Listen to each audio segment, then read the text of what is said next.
Hey everybody, it's Charlie. It is July the 8th, Wednesday. Distractions and patriotism I wanted to talk about today a little bit. The last few weeks we've had just a blitz of distractions, and a lot of them started out to be, I consider generated distractions, like North Korea going to fly missiles over our Independence Day, and Hawaii's on high alert because of it. Now, to me, that's a distraction to keep your mind off of the economy. No two ways about it.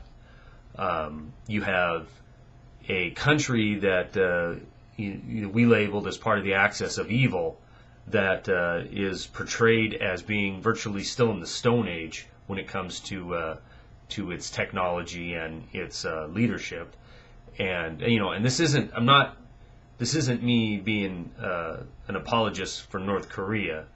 I'm against any oppressive government.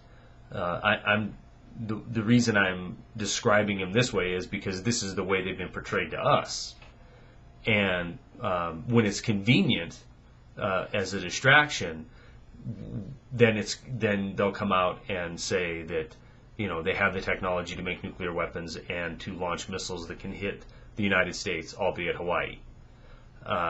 So that's going to happen over our Independence Day, and that's something that needs to be talked about.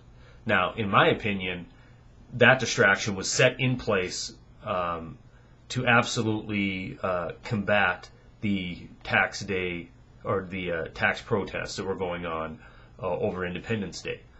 But then comes along the death of Michael Jackson, and that trumps everything. And I think we've had a chance over the last week to witness probably one of the most odd, perverse displays of media coverage ever in the history of this country. I mean, it wasn't just TMZ and pop culture news channels covering this. It was everybody covering this. And I mean, Hawaii could have got hit with a missile, and it would have been second in line to the Jackson saga.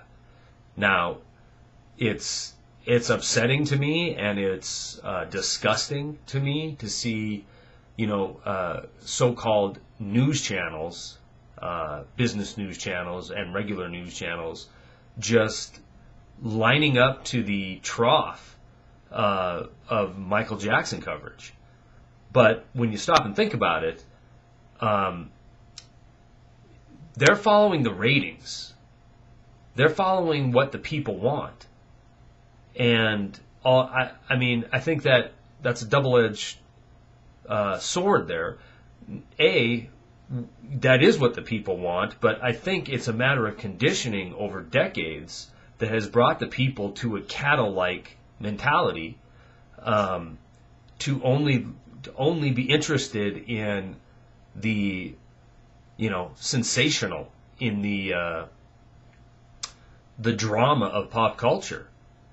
So obviously, when somebody like Michael Jackson, who has lived his adult life in one state of tragedy or another, dies, it's going to be the main news story, and people are just gobbling it up. And I deal with people from age range in the early 20s into 60s for work, and they're all enamored by what's going on.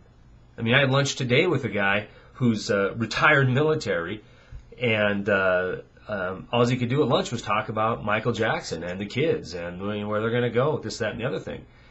And I finally said to him, I'm like, do you really want to spend time talking about this subject? I mean, haven't you had enough? And what is so fascinating about this? And he really didn't have an answer, but it's what's being talked about 24/7. So that's what you talk about over the water cooler, and it's disgusting and perverse, in my opinion.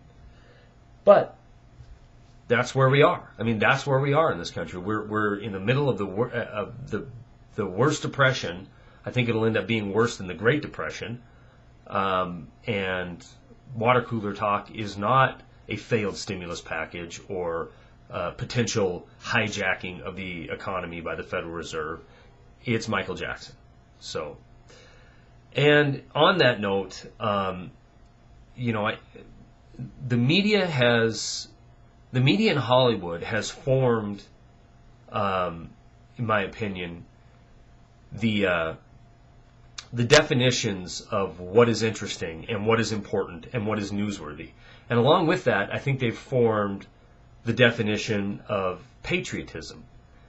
And if you can put a bumper sticker on the side of your car that says "These colors don't run," then you're a patriot. But if you question your government, then you're a potential terrorist, or you belong on a watch list, or maybe a no-fly list, or a no-buy list. And the irony there is that nothing could be further from the truth than the false media-generated definition of patriot.